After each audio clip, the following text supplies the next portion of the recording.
18장부터 13장부터 18장까지 말씀을 같이 보겠습니다.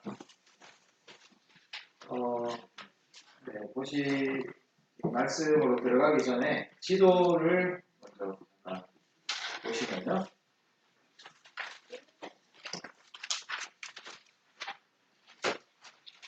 오늘 이야기는 13장부터 18장까지 이야기의 전반적인 그림을 지도를 통해서 확인하도록 하겠습니다.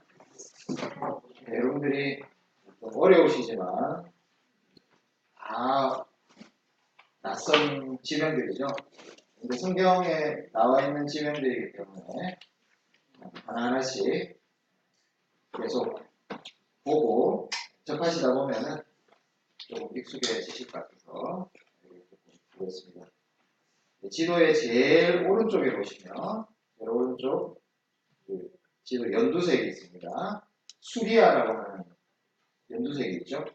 수리아라고 하는 것은 일종의 우리 같으면은 광역시라든지 도라든지 이런 것에 해당하는데 큰 지역입니다. 로마 제국 안에서 로마가 이렇게 통치하기 위해서 혹은 원래 있었던 그런 작은 나라들 이런 것들을 중심으로 지역들을 이렇게 나눠놨어요. 그 중에 수리아라고 하는 큰 하나의 우리 같은 도가 있겠죠. 도에 해당하는 것이 뭐 수리아, 갈라디아, 갑바도기아 이런 것은 큰 지역에 해당하는 것입니다. 거기에 보시면 이제 안디옥이라는 도시가 있습니다. 안디옥이라는 이름이 여러 가지이기 때문에 수리아의 안디옥이다 이렇게 이름을 붙였습니다. 거기서 수리아의 안디옥에서 약간 아시아 쪽으로 아시아라는 게 보이시죠? 아시아가 약간 황토색 같은 지역이 아시아인데 또 수리아와 아시아 쪽으로 바라보면은 갈라디아라는 곳이 있습니다. 갈라디아 서가 있습니다. 우리 성경에 보면은 그 갈라디아인데 거기 보시면 빛이 보라색이죠. 보라색 지도의 보라색이 갈라디아 지역인데 여기에도 안디옥이 있습니다. 비시디아의 안디옥. 이 안디옥도 오늘 13장에 나옵니다. 그러니까 이 비시디아의 안디옥으로 13장에 바울과 바나바가 가게 되죠. 같은 이름인데 이렇게 지역이 나누어지는 것입니다. 그래서 수리아의 안디옥에서 오늘 출발을 합니다. 출발을 하는데 어디까지 가느냐 하면 18장을 보면 그 아시아라고 제가 조금 전에 살펴봤던 그 아시아 황토색 가운데 정도에 있는 황토색을 보시면 굉장히 도시가 많죠. 나중에 이제 요한계시록에 보면은 아시아의 7교회다라고 하는 교회들이 여기에 다 몰려 있습니다. 그리고 그 해안을 따라서 에게라고 되어 있는 그 해안을 따라서 도시들이 쫙 거기에 위치하고 있죠. 그 도시 중에 하나가 에베소입니다. 에베소. 이 에베소에서 오늘 18장이 끝나게 됩니다. 그리고 나중에 19장부터 시작되는 내용은 바울이 다시 예루살렘으로 돌아갔다가 나중에 로마로 가게 되는, 로마는 이런 육지길을 통해서 가지 않고 지중해 바닷길을 통해서 로마까지 가게 됩니다.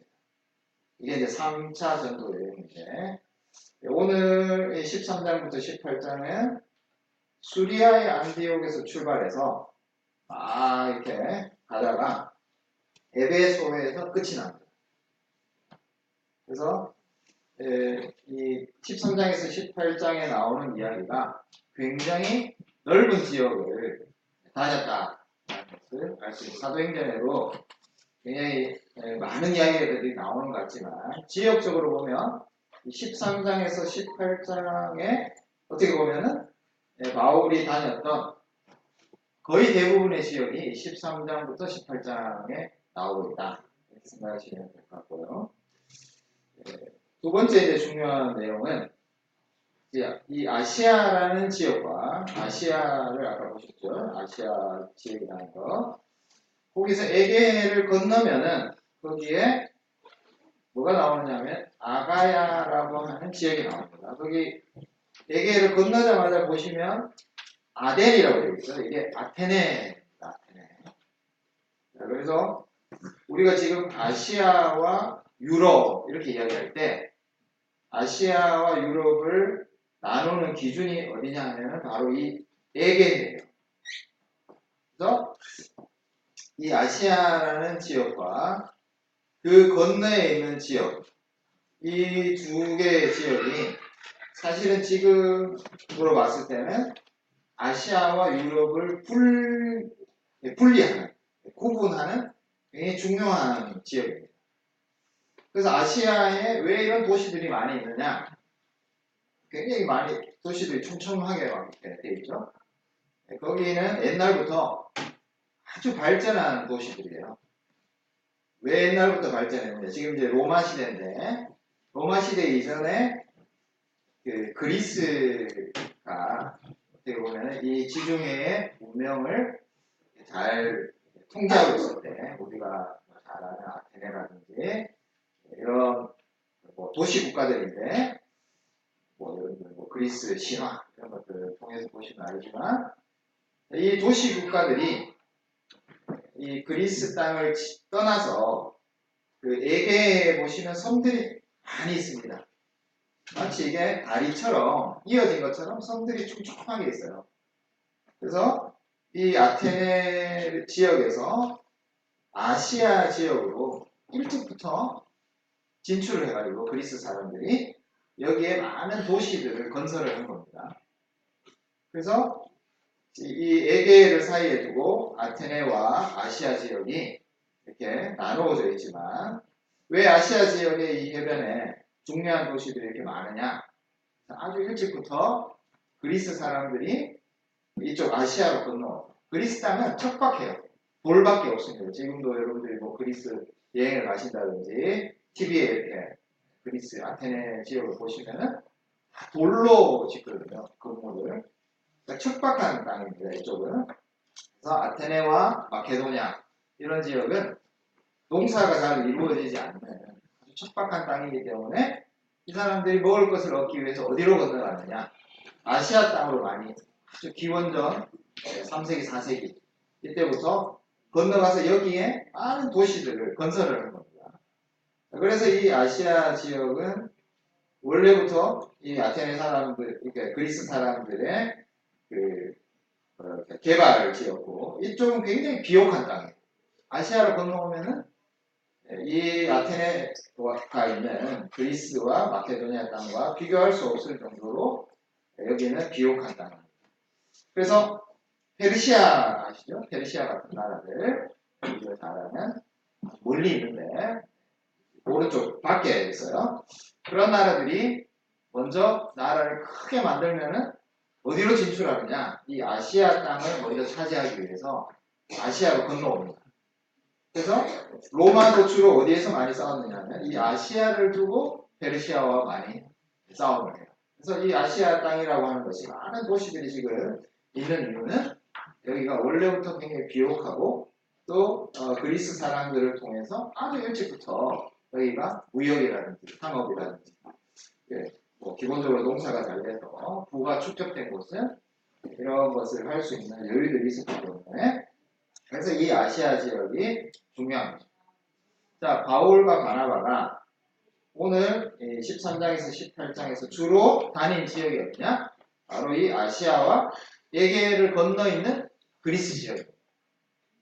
그러니까 당시 문화로 봤을 때는 이 로마 제국 전체에서도 제일 핵심적인, 물론 로마가 있긴 하지만 여러 가지 부분에서 굉장히 발전된, 일찍부터 발전된 지역을 오늘 다 돌았다. 오늘 13장부터 18장까지 말씀에서 나오는 이 지명들이 굉장히 이런 중심적인, 핵심적인 지역들을 바울과 바나바가 거의 다 전도 여행을 통해서 다녔던 그런 지역을 포괄하고 있다 보시면 좋을 것 같습니다.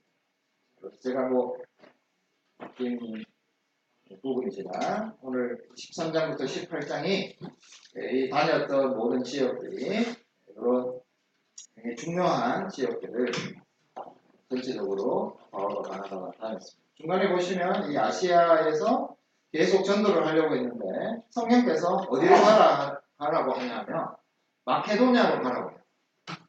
굉장히 중요한 이야기입니다.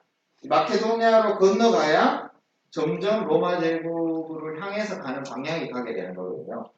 자, 아시아에 머물러 있으면 제가 아시아와 이 마케도냐의 구분을 제가 아까도 말씀드렸지만 아시아라고 하는 곳에서 끝날 수 있습니다. 이 복음 전도가. 근데 성령께서 아시아에 더 이상 머무는 것을 막으시고 어디로 가라고 하냐면 마케도냐로 가라고 하시고 이 전환이 굉장히 중요한 전환이죠. 요즘식으로 이야기하려면 아시아에서 유럽으로 건너가라고 하는 명령하고 같은 거거든요. 그래서 성령님께서 어떻게 예루살렘과 온 유대와 사마리아뿐만 아니라 땅 끝까지 가라고 하신 명령을 주셨는데 그 땅 끝까지 가라고 하는 것이 아시아에서 마케도냐로 건너가는 것을 통해서 어떻게 실현되고 있는가. 그래서 이 전환, 아시아에서 마케도냐로 건너가는 것은 굉장히 중요한 부분이에요. 그러니까 요즘식으로 얘기하면 아시아에서 유럽으로 가는 복음이 이 에게라는 좁은 지역이지만 그것을 건넌다는 것이 땅 끝까지 복음이 전해지는데 얼마나 중요한 요소였던가 이런 것도 우리가 생각해 볼 수 있을 것 같습니다. 네.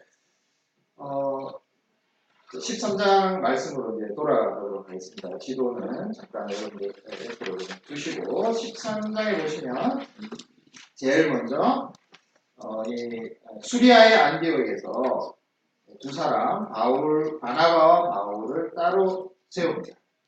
이 두 사람을 세워서 이 사람들이 이제 안디옥 교회의 파송을 받았어. 선교라고 하는 것은 항상 교회의 파송을 받는 것인데 혼자 개인의 선교가 아니거든요. 항상 교회의 보내심을 받아서 떠나게 됩니다. 이 바울과 바나바가 13장에 우리가 보는 것처럼 갈라디아 지역에 있는 몇 군데 도시를 가게 됩니다. 그래서 그 구브로라는 키프로스라고 하는 키프로스 섬의 바보라는 곳에 복음 전하게 되고 주된 13장의 내용은 어디냐면 비시디아 안디옥에서 전도를 하게 됩니다. 13절로 넘어가는데요. 13장 13절 사도행전 13장 13절을 보시면 바보에서 배를 타고 밤빌리아에 있는 버가에 이르렀다 이렇게 되어 있습니다. 자, 그래서 이 13절부터 이 안디옥에 비시디아 안디옥에 도착해서 16절 말씀해 보시면 14절 말씀해 보시면 비시디아 안디옥에 이르러 안식일에 회당에 들어가 앉았다 이렇게 되어 있습니다. 자, 이것을 통해서 우리가 알 수 있는 것은 먼저 이런 갈라디아에 있는 도시에 들어갔을 때 제일 먼저 방문하는 것이 바나바와 바울이 자신이 속해 있는 유대교의 회당에 들어가서 이제 가르치는 기회를 얻는 것입니다. 자, 그러면 이제 이것이 뭘 의미하느냐 하면 이 설교를 듣는 사람들이 여전히 구약을 알고 있는, 구약을 통해서 하나님을 아는 사람들에 대해서 설교를 하게 되죠. 자, 그래서 이 비시디아 안디옥까지는 회당에서 이미 여호와 하나님을 알고 있는 사람들에게 설교하는 내용이 나옵니다. 이 말씀을 드리는 이유는 그러니까 아시아에서 마케도니아로 건너가는 것이 굉장히 중요한 전환점이다 라는 말씀도 드렸지만 이 13장부터 14장에 나오는 중요한 전환점 중에 하나가 뭐냐 하면은 바울과 바나바가 회당에서 주로 가르치지만 어느 도시를 가든지 회당에서 구약의 하나님을 믿는 사람들 뿐만 아니라 이제 완전한 이방인들. 그래서 이 사도행전을 읽으실 때 세 가지 부류의 사람들이 있다는 것을 기억을 하셔야 되는데 첫 번째, 두 번째 부류의 사람들은 회당에서 만나는 사람들입니다. 회당 주로 장소가 복음을 전하는 장소가 회당이에요. 회당에서는 두 부류의 사람들을 만납니다. 첫 번째는 원래 유대인이고 당시에 구약 성경을 통해서 하나님을 원래부터 믿고 있었던 사람들. 이 회당의 첫 번째 복음을 듣는 사람들이었고 두 번째 사람들은 이 사도행전에서 항상 경건한 사람들 이렇게 말하는 이 경건한 사람들은 이방인들이에요. 이방인이지만 이미 회당에 같이 있는 사람들입니다. 같이 있으면서 유대인들이 믿었던 그 여호와 하나님을 같이 믿고 있었던 사람들. 이 사람들은 어디에 있느냐? 회당에 있는 사람들. 회당. 자, 이 사람들에게 설교할 때는 바울은 항상 뭘 인용하겠죠? 13장에 보시면 13장 16절부터 보시면 이렇게 되어 있습니다. 13장 16절 보시면 바울이 일어나 손짓하며 말하되 이스라엘 사람들과 및 하나님을 경외하는 사람들아. 여기서 하나님을 경외하는 사람들이 누구냐 하면 아까 제가 말씀드린 경건한 사람, 이방인들. 그러니까 항상 이스라엘 사람들과 경건한 사람들, 이스라엘 사람들과 하나님을 경외하는 사람들 이렇게 되어 있습니다. 이 설교를 듣는 사람들은 어디에 있는 사람들이냐? 회당에 있는 사람들. 이 회당에 있는 사람들에게 설교할 때 어떻게 설교하느냐? 17절 말씀부터 시작되는 설교, 바울사도의 설교를 들어보면 항상 구약에서 하나님께서 어떻게 하나님 백성들을 인도하셨던가를 설교합니다. 그러니까 구약 성경에 나타난 하나님의 언약이 예수 그리스도를 통해서 없어지거나 이상한 방향으로 간 것이 아니라 바로 그 하나님, 구약의 하나님께서 지금 예수 그리스도를 통해서 여전히 구약의 그 언약을 지켜가고 계신다. 바로 그 하나님이 우리에게 예수님 안에서 오셨다. 또 예수님을 통해서 우리에게 말씀하셨다. 그 똑같은 하나님이다. 이 설교를 주로 하는 것입니다. 그래서 이런 말씀을 드리는 이 설교 굉장히 긴데요. 41절까지 이어집니다. 이 41절까지 이어진 설교는 바로 이 이스라엘 사람들과 경건한 하나님을 경외하는 사람들을 향해서 하는 설교입니다. 근데 이제 14장에 가면요.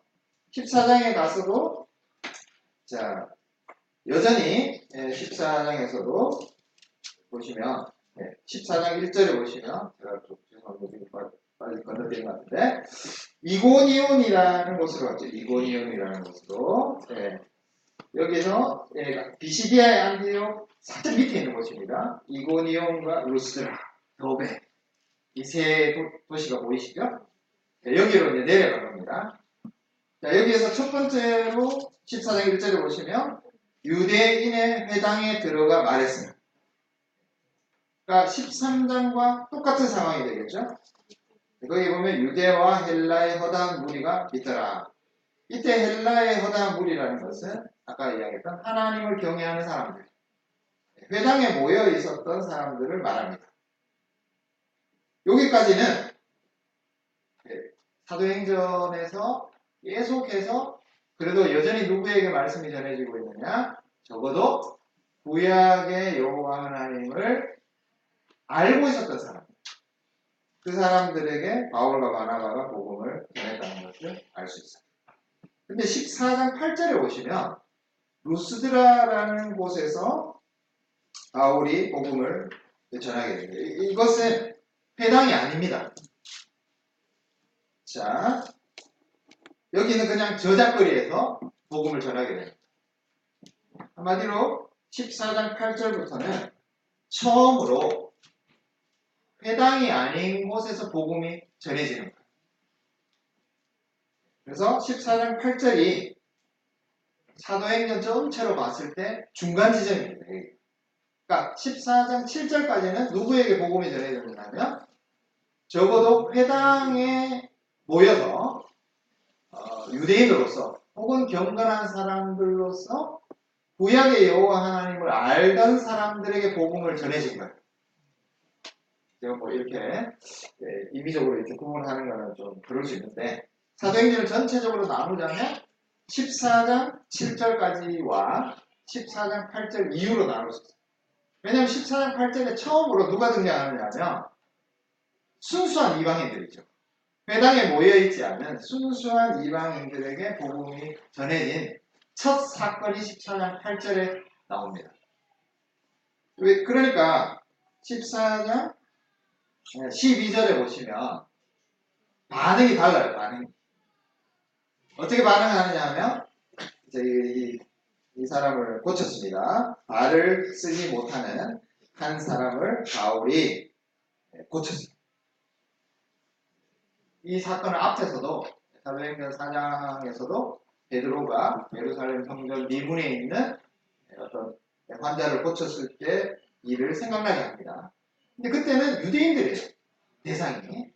이 루스드라에서 똑같은 일을 바울이 했는데 그때 반응을 한번 보시면 어떻게 반응하느냐 이 사람들이 12절에 보시면 바나바는 제우스라 하고 바울은 헤르메스라 했어요. 이거는 순수히 이방인들만이 할 수 있는 반응입니다. 그러니까 완전히 다른 종류의 사람들이 여기에 나오는 거죠. 자, 그래서 아까 회당에 모여 있었던 사람들은 아무리 이런 기적을 보더라도 와, 이 바나바가 제우스다. 바울이 헤르메스다. 이게 다 로마의, 그리스 신화에 나오는 신들이거든요. 그러니까, 이 사람들은 어떤 세계관, 어떤 생각들을 가지고 사느냐면, 이 세상에 일어나는 모든 일들은 신들이 일으킵니다. 그러니까, 유대인들이 가지고 있었던 생각과 전혀 다른 생각을 가지고 살아가기 때문에, 어떤 현상이 일어나니까, 사람을 낫게 하니까 굉장히 능력이 있구나. 그 사람은 제우스다. 이렇게 하고 말을 하니까 헤르메스라고 하는 것은 요즘 어려운 표현이지만 해석학 이런 거 할 때 헐뮤누틱 이거 뭐 이렇게 풀어내는 사람 말로 그런 신을 말을 잘하니까 이거는 헤르메스 신이다. 이렇게 이 사람들을 바울과 바나바를 바라보는 것입니다. 순수한 이방인들이죠. 한 번도 유대교에서 이야기하는 여호와 하나님을 접하지 못했던 사람들입니다. 자, 여기에 대해서 바울과 바나바는 절대 우리는 그런 신들이 아니다. 이렇게 말합니다. 자, 그리고는 15절부터 바울과 바나바가 설교를 하죠. 근데 이 설교의 내용에서 구약 성경을 가지고 설교하지 않습니다. 여기서. 구약 성경이 전혀 없고 어떤 이야기를 하냐면 헛된 일이라는 표현을 써요. 헛된 일. 구약에 보면은 헛된 우상을 버린다라는 표현이 나오는데 그 구약 성경을 사용하긴 합니다. 그러나 그걸 살짝 바꾸어서 너네들이 지금 가지고 있는 생각, 이 세상의 모든 것들이 이런 신화에 나오는 신들에 의해서 이루어지고 있다고 생각하는 그거는 헛된 일이라는 거예요. 헛된 생각이다. 이렇게 아주 짧게 이야기하고 그 다음에 뭘 증가하느냐면 천지와 바다와 그 가운데 만물을 지으시고 살아계신 하나님께로 돌아오게 합니다. 자, 이 설교의 내용도 우리가 볼 때는 구약에서 천지를 지으신 여호와 하나님에 대해서 말하는구나 이렇게 생각할 수 있겠죠. 그러나 당시 순수한 이 이방인들 헬라 사상에 젖어 있던 사람들에게도 어떤 생각이 있냐면 이 세상 만물을 이렇게 만들어내신 조물주가 있구나. 그런 생각을 이 사람들도 똑같이 가지고 있었죠. 그래서 15절에 나오는 이 내용은 구약에서부터 여호와 하나님을 믿었던 사람들에게도 해당되는 내용이지만 반대로 이 바울과 바나바를 보고 제우스와 헤르메스라고 생각했던 사람들에게도 같이 공통적으로 해당되는 내용이에요. 자, 그래서 첫 번째는 바울과 바나바가 이걸 아주 명백하게 거절하는데 우리는 제우스가 아니다. 우리는 헤르메스 그런 신적인 존재가 아니다. 아주 명백하게 거절합니다. 우리가 믿는 하나님은 오직 바로 이 만물을 지으신 살아계신 하나님밖에 없다. 이렇게 이야기한 다음에 그다음 16절에 보시면 16절, 17절에 보시면 이 이방인들에게 좀 통할 수 있는 내용을 말하는 것입니다. 이 사람들에게도 이 살아계신 창조주 하나님을 믿을 수 있는 방법으로 이 사람들을 설득하는 내용이 나옵니다. 이 구약 성경을 인용하지 않아요. 여기 보시면 두 가지인데 16절에 보시면 그 하나님께서 우리가 믿는 하나님은 절대 제우스와 헤르메스가 아닌데 그 하나님이 그럼에도 불구하고 너희들에게도 여기 보시면 하나님이 지나간 세대에는 모든 민족으로 자기들의 길들을 가게 그냥 해두셨다. 그렇게 해주셨지만 절절을 보시면 그러나 하나님이 바로 그 구약의 여호와 하나님이 뭘 주셨느냐? 하늘로부터 비를 내리시고 결실비를 주시는 선한 일을 하셨다. 그리고 음식과 기쁨으로 여러분의 마음에 만족하게 하셨다. 이때 여러분은 이방인들이에요. 창조주 하나님, 여호와 하나님을 모르는 당신들도 얼마든지 알 수 있는 게 있다. 이게 뭐냐면 하늘로부터 비를 내리는 존재가 있다는 거. 그리고 우리에게 음식과 기쁨으로 우리를 만족해 하는 존재가 있다는 거. 곡식이 결실기를 맺어서 우리에게 좋은 결과를 준다는 그런 분이 있다는 거. 이거는 구약 성경에 나오는 내용이 아니라 이방인들, 헬라인들도 믿고 있었던 내용입니다. 헬라인들의 생각 속에서도 얼마든지 통할 수 있는 그들도 평소에 믿고 있었던 어떤 하나님에 대한 생각 그걸 가지고 이 사람들을 설득을 하고 있는 거죠. 이게 설교의 내용이에요. 그래서 13장에 나오는 설교의 내용과 14장에 나오는 설교의 내용이 달라집니다. 직접적으로는 구약을 사용하지 않고 그리고 이 제우스다, 헤르메스다 이런 세계관을 가지고 있었던 당시의 사람들도 얼마든지 받아들이고 있었던 내용. 그 내용을 가지고 누구와 연결시키느냐? 15절에 나오는 만물을 지으신 살아계신 하나님. 그러니까 제우스나 헤르메스와 같은 죽은 신들이 아니라 우리가 믿는 바로 그 살아계신 하나님. 당신들도 평소의 삶 속에서 경험하고 있었고 평소의 삶 속에서도 생각하고 있는 바로 그 신적인 존재. 우리는 이제 그분에 대해서 당신들에게 설교하고 전하고 싶습니다. 이런 내용이 14장에 나옵니다. 그러니까 이런 내용의 설교는 처음으로 등장하는 거예요. 왜냐하면 이 14장의 루스드라에서 만났던 사람들은 제우스와 헤르메스라는 관점 속에서 세상을 바라보고 살아가고 있었던 사람들이기 때문에 그들에게는 구약 성경을 인용하는 것이 아니라 그들이 가지고 있었던 하나님에 대한 생각을 끌어내서 그것을 우리가 구약에 있는 하나님과 연결시켜서 설교하고 있다는 것을 알 수 있습니다. 그런 점에서 13장과 14장은 굉장히 사도행전 전체에서 중요한 하나의 분기점이 되고 있습니다. 제가 너무 이 부분을 자세히 생각하는데 17장을 한번 한 김에 17장으로 넘어가 보시면 17장에는 이제 데살로니카부터 시작하거든요. 빌립보로 넘어가서 데살로니카로 가는데 이거는 완전히 이제 아테네 마케도니아 지역인데 마케도니아 지역은 원래 알렉산더 대왕이 마케도니아 출신이지 않습니까? 그러니까 이제 완전히 아테네화된 문명 속에 살아가는 본거지로 넘어간 겁니다. 그리고 17장에 16절부터는 바울이 어디에 가느냐? 아테네로 가요. 아테네에 가서 한 긴 설교가 16절부터 31절까지 나옵니다. 자, 이 긴 설교는 아까 14장에 나왔던 루스드라에서 했던 설교보다 훨씬 더 상세하게 이야기해요. 긴 설교니까 상세하겠죠. 근데 여기서도 바울은 철저하게 당시에 그 헬라 사람들, 이 그리스 문명의 본거지에 살고 있었던 사람들에게 합당하도록 설교합니다. 예를 들자면 이런 거예요. 사도행전 17장 24절을 보시면 사도행전 17장 24절 이렇게 되어 있습니다. 우주와 그 가운데 있는 만물을 지으신 하나님. 자, 이 굉장히 절묘한 표현인데 우주라는 표현이 나오죠.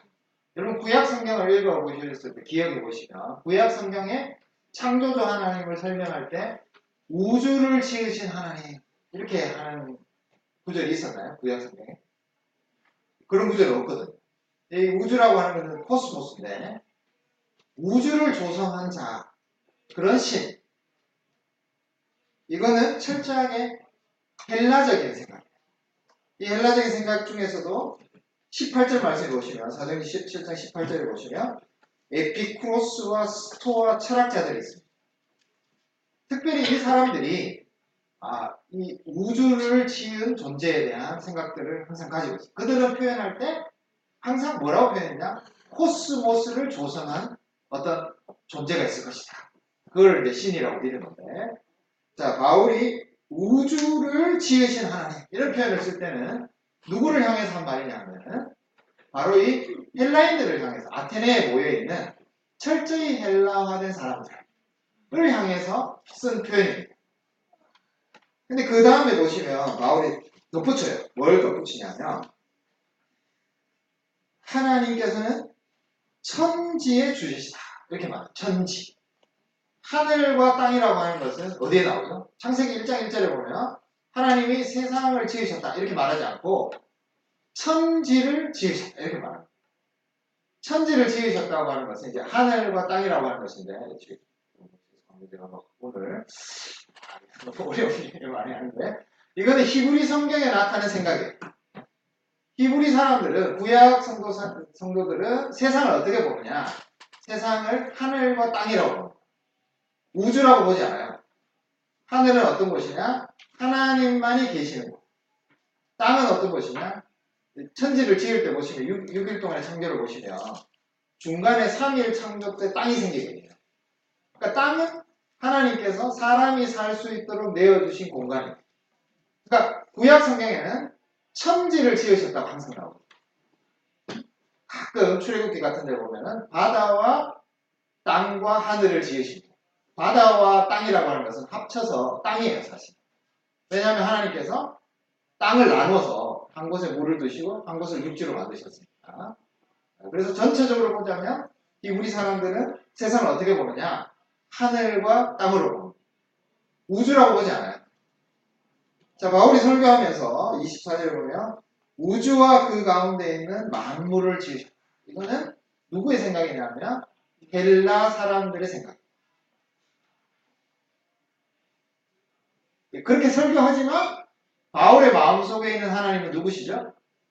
천지를 지으신 구약의 여호와 하나님입니다.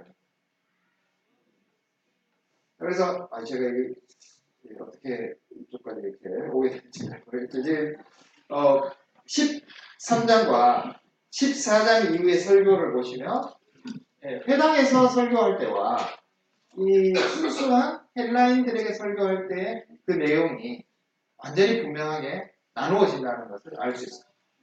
17장의 설교는 계속 뭘 이야기하느냐면 헬라 사람들이 가지고 있었던 신에 대한 생각, 테오스라고 하는데 신에 대한 생각을 가지고 바울이 설교하고 있다는 것을 우리가 알 수 있습니다.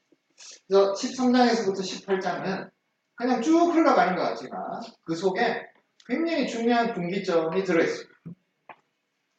이 아시아 지역에서 순수한 헬라 문명으로 넘어가는 그 전환점이 있고요. 그 다음에 바울의 복음에도 순수한 회당에 모였던 사람들을 향해서 했던 복음 설교와 그렇지 않은 순수한 이방인들을 향해서 했던 복음 설교가 같이 이 13장부터 18장에 놓여 있습니다. 그래서 한 묶음으로 묶여져 있지만 이 속에는 굉장히 중요한 분기점이 놓여 있다. 그리고 이걸 통해서 우리가 한번 생각해 볼 수 있는 것은 우리가 어떤 사람들과 어떤 상황 속에서 어떤 생각을 가지고 있는 사람들과 함께 살아가고 있는가, 그걸 결코 이 바울과 바나바는 쉽게 생각하지 않았다는 것을 볼 수 있습니다. 그래서 우리에게도 이 복음을 전하는 중요한 어떤 사명을 주셨고, 이 세상 속에서 살아가는 어떤 임무를 주셨는데, 그 속에서 어떻게 우리가 믿고 있는, 그러니까 바울은 천지의 주제시라는 것을 결코 포기하지 않거든요. 14장 설교에도 보시면 살아계신 하나님, 그분은 만물을, 천지를 지으신 하나님이라는 것을 분명히 고백합니다. 그럼에도 불구하고 거기에 항상 뭐를 덧붙이죠? 그들에게도 통할 수 있는 하나님, 그들의 언어 속에서, 그들의 생각 속에서도 얼마든지 전달되어질 수 있는 하나님에 대한 복음의 내용도 결코 포기하지 않고 그것을 전했다는 것을 우리가 이것을 통해서 좀 확인해 볼 수 있습니다. 어떻게 보면은 이 사도행전 13장부터 18장의 내용에서 우리가 한 가지 생각해 볼 수 있는 것이 있다면, 바로 바울과 바나바가 이렇게 순수한 이방인들에게 복음을 전했다. 그런 어떤 태도와 그 속에서 어떤 내용을 전했던가, 그것을 우리가 어떻게 적용해 볼 수 있을 것인가, 그것을 우리 삶 속에서 한번 묵상을 했으면 좋겠습니다. 기도하겠습니다. 하나님, 우리 아버지 하나님, 바울과 바나바를 세우시고 그를 파송하셔서 주 예수 그리스도의 복음을 전하게 하셨습니다. 그럼에도 불구하고 그 순간순간 성령님께서 이들에게, 어떤 사람에게, 어떤 상황 속에서 어떤 생각을 가지고 있는 사람들에게 이 복음을 전해야 하는가를 의식하게 하시고, 그런 분명한 어떤 이해를 가지고 또 같은 복음을 전했다는 것을 우리로 하여금 깨닫게 해 주셨습니다. 우리도 지금 이 세상을 살아가면서 분명히 주 예수 그리스도의 복음을 드러내고 증거하는 삶을 살아야겠지만, 그것이 또 지금 현재 이 시간 속에서 어떤 방법과 어떤 내용과 어떤 통로를 통해서 전해져야 되는가를 함께 공유할 수 있도록 우리를 도와주시옵소서. 예수님 이름으로 기도합니다.